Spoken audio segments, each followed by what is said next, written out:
সময়ের পূর্বে কিছুই হয় না। প্রতিটা ঘটনার একটা নির্দিষ্ট সময় থাকে। সময়ের আগে না সূর্যোদয় হয়, না হয় সূর্যাস্ত। সময়ের পূর্বে গাছে না ফোটে ফুল, না ধরে ফল। কিন্তু একটা কথা ভেবে দেখুন, যদি বর্ষা আসার আগে কৃষক ভূমিকে না প্রস্তুত করে, বীজ রোপণ না করে, তাহলে কি ফসল ফলবে? যদি কোনো যোদ্ধা যুদ্ধের পূর্বে নিজের অস্ত্রে ধার না দেয়, তাহলে সে যুদ্ধ কি করে লড়বে? এর মানে এটাই হলো যে সময় যখন আসার তখন অবশ্যই আসবে। নিজেকে তার জন্যে তৈরি রাখুন, যাতে সময়ের সদ্ব্যবহার অবিলম্বে করতে পারেন।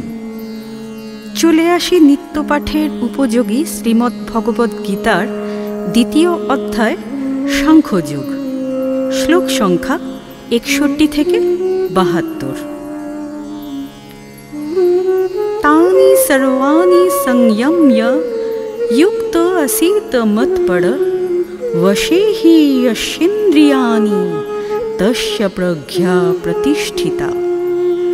ध्यायतो विषयान् पुंसः संगस्तेषु पजायते संज्ञात् संजायते काम कामात् क्रोधो विजायते।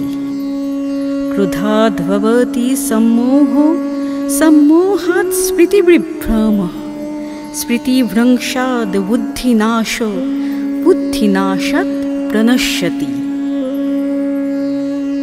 যিনি আমাকে আত্মস্বরূপে আশ্রয় করিবেন, তিনি সেই সকল ইন্দ্রিয়কে সংযত করিয়া আমাদের চিত্ত সমাহিত করিয়া অবস্থান করেন। সেই রূপ সমাহিত চিত্ত ব্যক্তির ইন্দ্রিয় সকল বশীভূত হয় এবং তিনি স্থিতপ্রজ্ঞ। যে মনুষ্য বিষয় সকলের ধ্যান করেন, তাহার ওই বিষয়তে আসক্তি উপজাত হয়। আসক্তি হইতে জন্মে কাম, কাম হইতে ক্রোধ উৎপন্ন হয়, ক্রোধ হইতে মোহ এবং মোহ হইতে স্মৃতিভ্রম উপস্থিত হয়। স্মৃতিভ্রম হইলে বুদ্ধির বিলুপ্তি ঘটে, বুদ্ধি লোপ হইলে মানুষের বিনাশ ঘটে। রাগ দেশ বিমুক্তস্তু বিষয়ানিন্দ্রিয়শ্চরन् আত্মৈশ্বর্যবিধেয়াত্মা প্রসাদম অধিগচ্ছতি। প্রসাদে সর্বদুঃখানাং হানিরস্য পজায়তে প্রসন্নচেতসো হ্যশো বুদ্ধি পর্যবতিষ্ঠতে।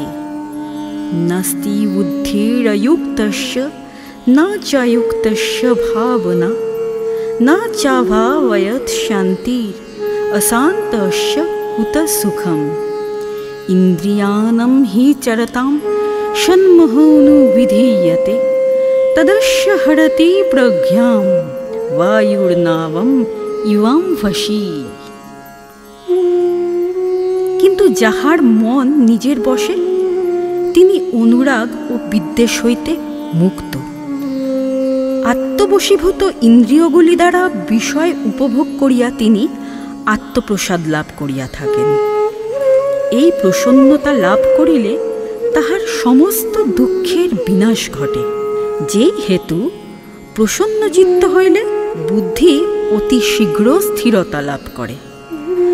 যাহার ইন্দ্রিয় সমস্ত বশীভূত হয় নাই, তাহার বুদ্ধি নাই এবং তাহার চিন্তাও হয় না। যাহার চিন্তা হয় না, তাহার শান্তিও নাই। যাহার শান্তি লাভ হয় নাই, তাহার সুখ লাভ কিরূপে হইবে?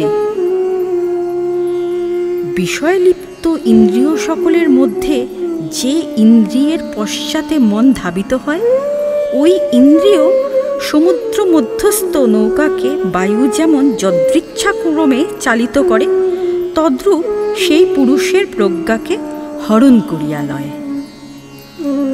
তস্মাদ্যস্য মহাবাহো নিগৃহীতানি সর্বশ ইন্দ্রিয়াণীন্দ্রিয়ার্থেভ্যা তস্য প্রজ্ঞা প্রতিষ্ঠিতা। या निशा सर्वभूतानां तस्यां जागृति संयमी यस्यां जागृति भूतानि सा निशा पश्यते मुने। अपूर्यानम् अचल प्रतिष्ठं समुद्रमाप प्रविशन्ति यद्दत् तद्वत् कामायं प्रविशन्ति सर्वे स शान्तिमाप्नोति न कमाकामी। हे মহাবাহ, যাহার ইন্দ্রিয় সকল স্ব স্ব বিষয় হইতে সর্বতোভাবে প্রত্যাহৃত হইয়াছে, তাহারাই প্রজ্ঞায় স্থিরতা লাভ করিয়াছে। অজ্ঞ সর্বসাধারণের পক্ষে যাহার আত্মস্বরূপ, তাহাতে ইন্দ্রিয় সংযমকারী পুরুষ জাগ্রত থাকেন, এবং যে বিষয়নিষ্ঠাতে সাধারণ মানুষ সর্বদা সচেতন থাকেন, প্রবুদ্ধ মননশীল ব্যক্তির পক্ষে তাহা রাত্রিস্বরূপ। যেমন নানা প্রকার নদীর জল গিয়া সাগরে পড়ে, কিন্তু তাহাতে সাগরের কিছুই পরিবর্তন হয় না, তেমনি মহাত্মাতে বিষয় সকল প্রবেশ করিয়াও যার কোনরূপ চিত্তবিক্ষেপ হয় না, তিনি শান্তি লাভ করিয়া থাকেন। কিন্তু যে ব্যক্তি ভোগের ইচ্ছা করে, তাহার পক্ষে শান্তি লাভ দুর্লভ। বিহায় কামান ইয়া সর্বান পুমাংশ্চরিতি নিষ্পৃহ নির্মম নিরহংকার স শান্তিম অধিগচ্ছতি। এষা ব্রহ্মী স্থিতি পার্থ নৈনম প্রাপ্য বিমুহ্যতি স্থিতস্য মন্তকালেপি ব্রহ্ম নির্বাণম মৃচ্ছতি। যে পুরুষ সর্ববিধ কামনা পরিহারপূর্বক স্পৃহাশূন্য, মমতারহিত ও নিরহংকার হইয়া জীবনযাত্রা নির্বাহ করেন, তিনি শান্তি লাভ করিয়া থাকেন। হে পার্থ, এই অবস্থায় পুরুষ যখন প্রতিষ্ঠিত হন, তখন তাহার এই স্থিতিকে ব্রাহ্মী স্থিতি কহে। এই অবস্থা প্রাপ্ত হইলে তিনি আর কদাপি মোহপ্রাপ্ত হন না, এবং দেহান্তেও তিনি এই অবস্থায় থাকিয়া ব্রহ্ম নির্বাণরূপ মোক্ষ লাভ করিয়া থাকেন। নমস্কার। সাংখ্যযোগ নামক দ্বিতীয় অধ্যায় সমাপ্ত।